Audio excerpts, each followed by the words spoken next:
To jalor kom gavana ma Kisumu gi otiko mar UDA migosi Eric Osenya oyango ni en bende koro dhi bedo e komno kendo en gadier bang' yiero ma tarik 9 dwe mar 8.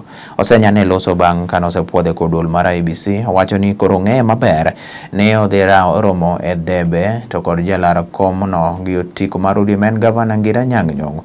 Gira ma bende koro wacho ni osea ahinya nyong'o kaka jalno bende koro osejwang'o japiny mantiere piny ma en koro nyaka gi sani koro jogo mokonyo gin mana jogo mantiere to kod mwandu. Kata kamano Osenya to wacho ni en to koro wuon oloso kod japiny mantiere piny ma bende koro kaka jo ohala kinde weche moko mondo mi kaka ginyalo ting'o wechego japiny bende koro winje ber e kinde mabiro. Okwayo mondo koro miyo ombulu mar neno telo ne Kisumu County. Ago erokamano ne jothurwa mosemiya support.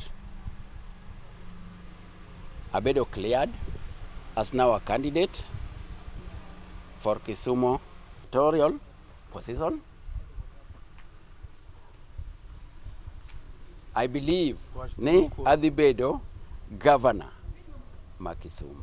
Abedo cleared gi order. Sama adhi e order ang'eyo ni adhi face ODM. Ang'eyo ni adhi face candidate mar ODM ma en Professor Nyang'nyong'o. Tang'eyo ni gima Nyang'nyong'o timo ne jo Kisumu bende onge. Ang'eyo na Nyang'nyong'o en leader mar the elites, mar joma ni malo. Common man piny ni ok winj ber nyong'o. Onego wami jopiny thuolo wa organize gi los gik moko miluongo ni cooperatives. Koro cooperatives ka giseloso to konyo gi mondo mwandu mawuok ka obed ni konyogi. Onego bed ni gichulo ne nyithindo fees, onego bed ni gigero godo gigegi.